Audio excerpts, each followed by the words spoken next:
On camera next, we have a slightly different guest, Nadim Sawalha. He is a Jordanian actor, both of stage and screen. Recently, he has appeared with Sigourney Weaver, which must be every man's dream. He is at the moment appearing with the National Theatre in The White Chameleon by Christopher Hampton. Tell us about The White Chameleon. What sort of play is it, and how did you get involved in it? It's a memory play in the sense that Christopher Hampton remembers his childhood in Alexandria in the early 50s, which was a very busy period in the Middle East. It's the time of Nasser, it's the time of the Suez Crisis, and he looks at the relationships between the East and the West, between Egypt and England, from the point of view of a 12-year-old boy remembering those days, and probably suffering an identity crisis, being shunted from Egypt to England and back again to Egypt. But it is a memory play, that's it. And what sort of part do you play in them? I play the Egyptian trainer for the Channel swimming team. It's a very funny scene which Christopher written to kick the play off with, and he's a comic character, a very nice guy, with 3 of his swimmers, and with Christopher when he was a 12-year-old boy. It sets the scene for the play. How did you get into theatre in the first place? Because I understand Jordan, where you come from, doesn't have any theatres and no really theatrical history. Yes, I grew up in a period where the West was coming fast into our lives, and lots of people of my age said, right, we haven't got bridges, but that doesn't stop us from studying engineering and architecture now for the future. Doctors, there were no hospitals, and I suppose I had the idea that one day we will have a theatre. And but really I went to an English school, and I used to peep through the keyhole at the Drama Society plays, which they used to do. An English school in Jordan, yes, and I'm talking now about sort of the age of 14, 15. And I used to look at the English people performing, and I thought it was a wonderful, magical world. It's a great escape from reality. And then one of the teachers gave me a small part in a play, one line, which I thought was marvelous. I had to come in and say, "Evening all," and he said, I'd say, "Good evening all," and he would say, try and make me say it fast, and then I think I was supposed to be a Cockney or something in Jordan, for God's sake. Anyway. So I got the taste for it there, and I thought this is a magical world which would be wonderful to go into. And that teacher actually helped me to come to England and study. How long did it actually take you to get into acting and into plays and film? Well, that is it's an enormous journey of discovery, not for me, but for all the millions of people who come from the third world into the industrial world, and vice versa indeed. If you choose to go and live in India or in Jordan tomorrow, it will be an enormous journey of discovery for you. And it will have some very exciting and some very traumatic periods in it. And I'm afraid after I finished my training, I had a complete blockage.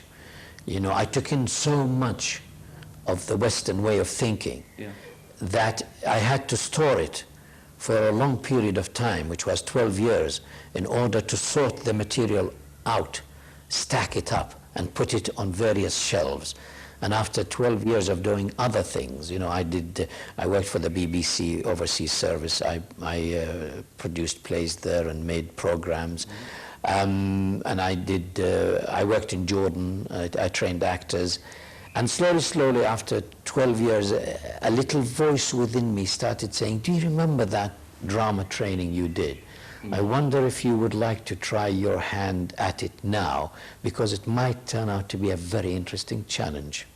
Now, I understand your first film was A Touch of Class with Glenda Jackson and George Segal. Yes. An incredible place to start. That's How did right. that happen? By chance, there was a Greek actor who looked like me, but he'd established himself in England while I was in Jordan and doing other things.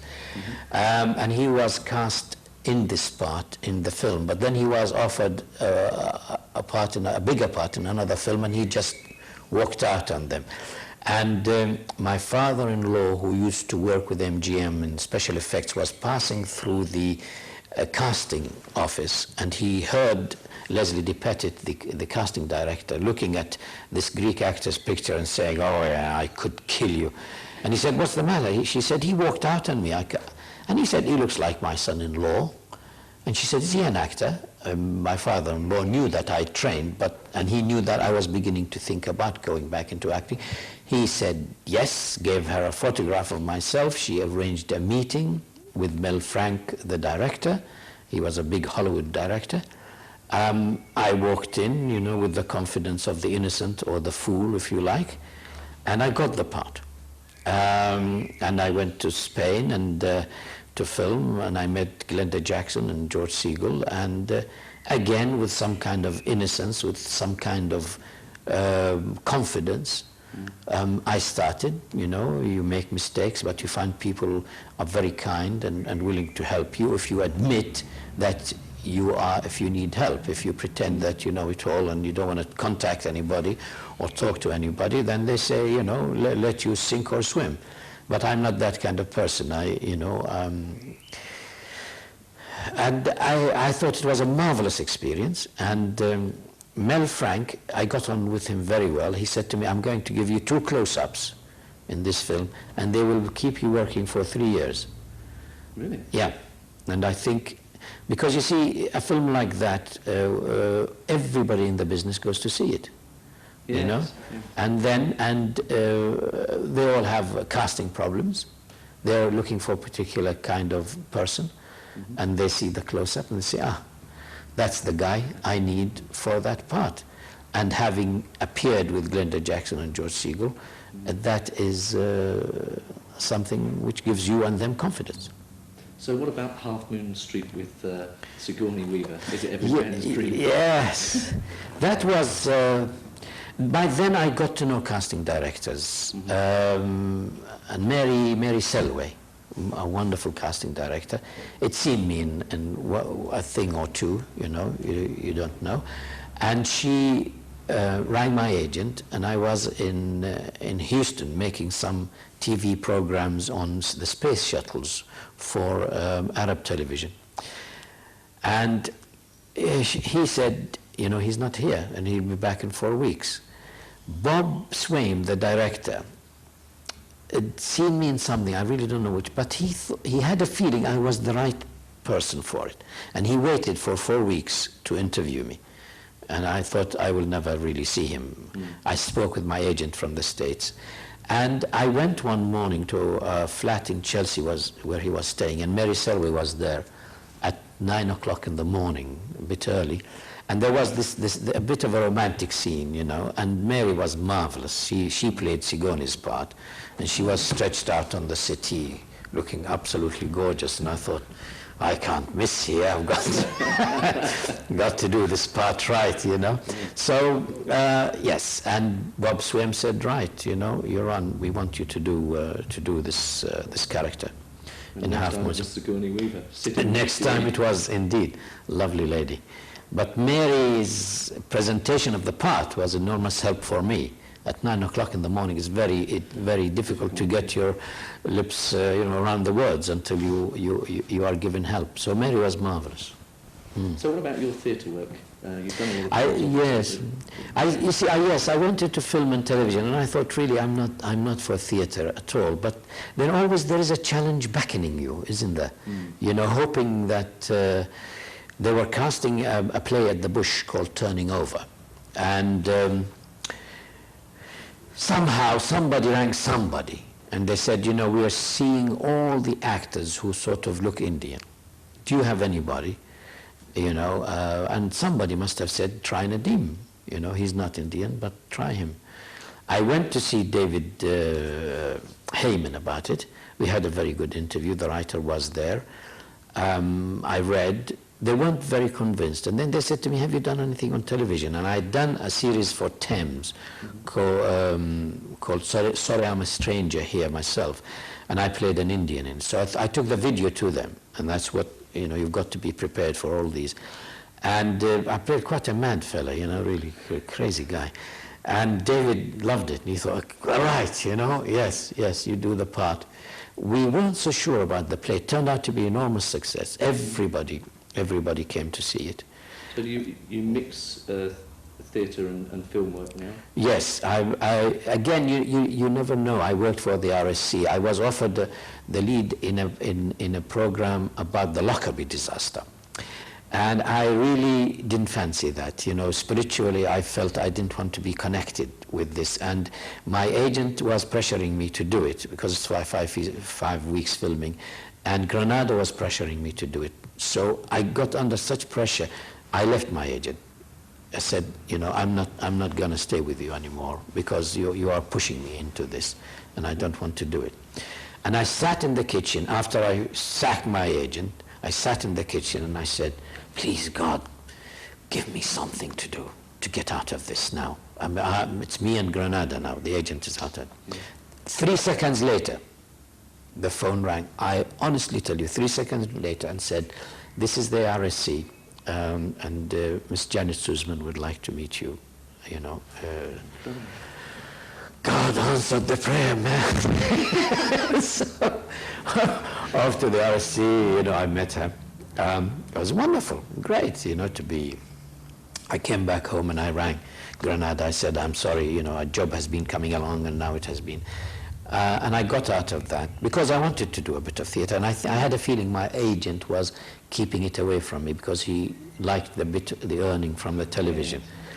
And as soon as I finished the RSC, about a week later, Serena Hill, who used to be the casting director in the Royal Court, who'd cast me in a play a year earlier, rang me up and said, come, we would like to try you for the Otter in the Winter in the Willows. I said, you must be talking to the wrong actor.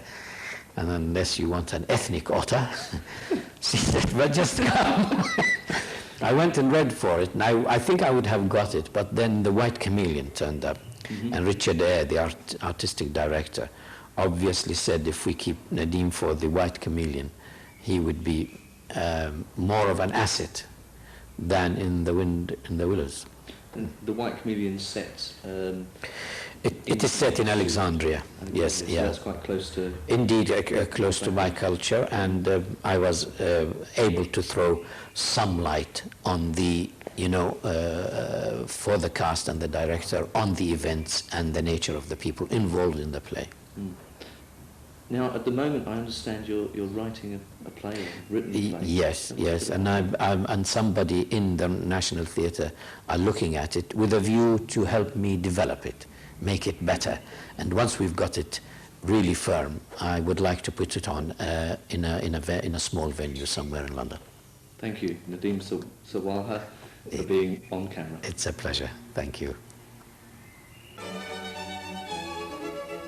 Nadim Sawalha, your country of birth, I understand, was Jordan, and I believe the influence that brought you to England was your English teacher. Can you tell us about that, please? Yes, a certain Mr. Perriton, who ran a drama group within the school. And as a boy in the school, you know, I used to go and watch them. And they realized that I liked what they were doing. So one day they invited me and gave me one line to say. And I had to say it with the Cockney accent. I didn't know what Cockney was, I didn't know anything. But I delivered the line. And after that he started talking to me about my future plans. And I said I'd like to study drama. And that's how it came about. Have you actually met your teacher since you've been over here and got into drama? Have you ever? When diploma day came at the drama college, all the parents were coming. My parents were in Jordan. They couldn't come. But during the ceremony, I looked across the hall and I saw him there. So he, Sitting, yeah. yes. And we went and had fish and chips afterwards. Then he went away, and I've never seen him again. Yeah. But the culture change must have been quite something. Probably the word terrifying is over dramatic, but it's extremely difficult. What qualities do you think a person thinking of taking up acting should have and should develop? I had a letter once from a director I worked with at the RSC, and she said to me, "Thank you for your attentiveness and your courtesy." I assume the talent is taken for granted. Surely. But that's what I think is very, very important. Excuse me. So, but attentiveness and courtesy, attentiveness that would include concentration. of course. Attentiveness to the script, Yeah. to your colleagues, to the company you're working in. Courtesy towards everybody. Respect for the script, respect for the lines. Very, very important. Attentiveness is a form of energy. You know, it's not a negative thing. It's an energy of the mind to be attentive, without tension, Without tension. of course, because it becomes part of your whole being. Is it, I mean, you must have had tension when you started. I imagine it's almost an inbuilt yeah. thing. Did you find that goes with Yeah. experience, Yes. confidence? When you find your way through the maze of relationships, of attitudes, and you probably begin by sneering a little bit, by being disbelieving a little bit, by being cynical a little bit. But with time, you discover that all these negative qualities are not only bad for you as an actor, they're bad for you as a human being. Did it take you very long after you'd finished college to get into the acting world? I finished college, and my case was special because of the cultural problem. I did not act for 12 years. I went into things related to acting, broadcasting, script writing, that kind of thing. Then when I started feeling healed inside, that I could now understand this adopted culture, this new world, I could now probably say a word to it. The word is healed, really. I said, right, now I'm going to start. And it took me to really establish a little bit of myself so that people would recognize me. People in the profession, not the audiences, two different things. It took me 3 years. Yes, it's a long journey. So when it really gets down to basics, there is no real cultural difference. An actor can talk to any group, any race, any culture, if he's talking in the language that you've described. Yes, Yeah. yes. I mean, now I can sit and talk to you with pleasure. But it has been a long journey for me to be able to use your language, to be able to use the right words. It's taken me a long time. Yes, I can imagine. Yeah. Advice to people going to college, you don't think it's ever too late to Never. take up acting? Never, never. I mean, probably somebody looking at me now say you should retire. I have no intention. I'm going to find new parts for myself with my new age. So, no, never. Oh, That's good. That's very encouraging for some of us. Of course, of course. Indeed. Actually, the early years are wasted. Are they? Oh, I think so. do you think maturity counts Oh, for yes, quite oh, yeah, oh, yes. I'm sure. the very living of life? Of course. You must take that as a compliment to give you confidence, you know, to be open about it, to be brave about it. Well, thank you for coming to talk to us. Yes, it's been wonderful. Thank you very much It's indeed. been a pleasure. Thank you. Thank you. Why did you decide to start writing? I have always felt that the writer is extremely important, and it's an extension of acting. You put yourself in somebody else's shoes to see what they go through. I wanted to see what goes through the writer's mind when he settles down to write. And I liked the feeling of the writer is essential. Without him, we don't work, Yeah, that's true. you know. And I thought it's a skill worth investigating. What difficulties have you encountered since being a writer? I think every difficulty connected with it came up, you know. You know, it's like in acting. When you first begin, you want to put everything in. And then slowly, slowly you take things out and you leave what is essential. When acting, I wanted to show all my skills in the first page. Write all the good lines in the first page. That was my biggest difficulty, taking it out. It's what you leave out makes you a writer. Have you had any help from anybody? Yes, I have some good friends in the theatre. I have passed the play to them in various stages. They've read it and encouraged me and told me, you know, where I've gone wrong and what I should do. I'm very lucky. Are they writers themselves? No, they are even better. They are people who are concerned with development of ideas. And they were mainly from the Bush Theatre, a theatre I am associated with. And by observing the process of developing a play at the Bush, made me think, I see, that's how it goes. You write it, you show it to people, you keep at it until your peers in the theatre say it is good. It's not up to you, to your mother or to your wife to tell you it's good. They will. Have you been influenced by anyone in particular? Everybody. Everybody I read, I try to learn from them. Well, what's kept you going as you've been writing? Bloody-mindedness. Determination to see it through. I don't care if it fails, but I want to see it through. So what's the play about? It's about the life and times of a Lebanese poet, philosopher called Khalil Gibran, who wrote a book which became an icon for the hippies in the 60s. He lived in Boston and New York between 1895 and 1931.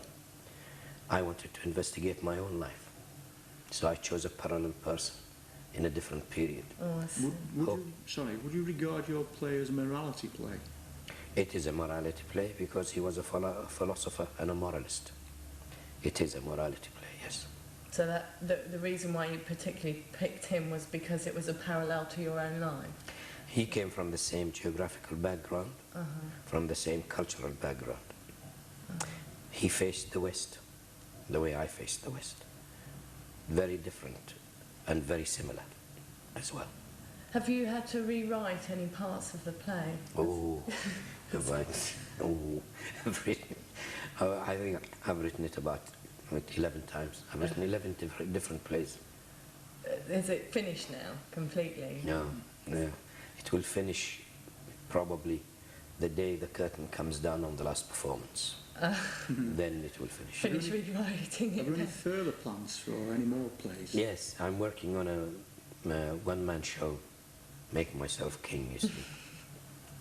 And it's about a Muslim knight who lived at the time of the Crusaders and wrote about his clash with the Crusaders. It's again a cultural clash.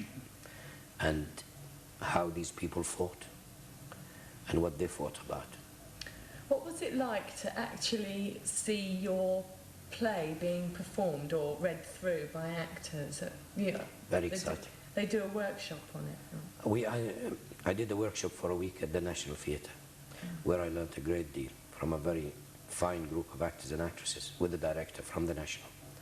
Then I had a public reading at the Bush with a group of actors from the National and the RSC and it was so exciting.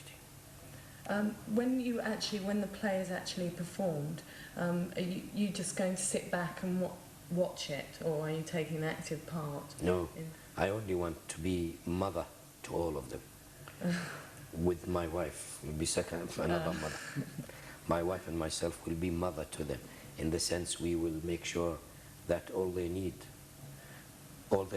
are attended to, courteously so that they have all the comfort and encouragement to give their best to the play. I don't want to interfere with that. I just want to provide the production machinery and the money and the administrative backup.